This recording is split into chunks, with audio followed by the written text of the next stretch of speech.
The Parliament of Canada, located in Ottawa, is the federal legislative body of the country. It is where members of Parliament gather to debate, discuss, and pass laws that govern Canada. The Parliament building, known as Centre Block, stands as an iconic symbol of Canadian democracy and is situated on Parliament Hill, overlooking the Ottawa River. In the 1970s, the Parliament of Canada was an important hub of political activity.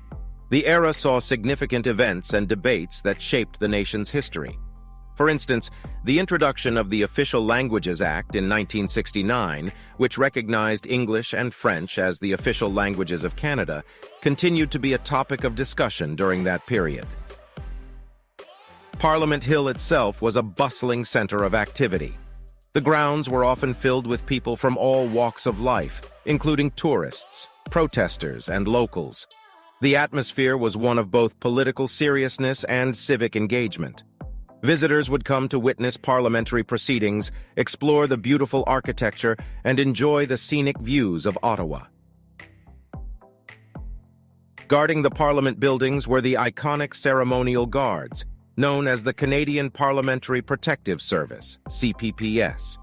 In those days, the guards wore distinctive red serge uniforms and tall black fur hats known as bearskins. Their role was to protect the Parliament buildings, ensure the safety of parliamentarians and staff, and maintain order on the premises. Life in Ottawa during the 1970s was a blend of traditional and modern elements. People lived in a time when Canada was going through societal changes, including the rise of multiculturalism and the women's rights movement.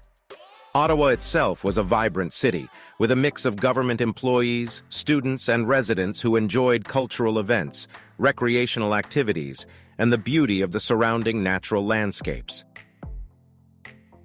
Overall, the Parliament of Canada and Ottawa in the 1970s were dynamic places, representing the essence of Canadian democracy and offering a glimpse into the political and social fabric of the time.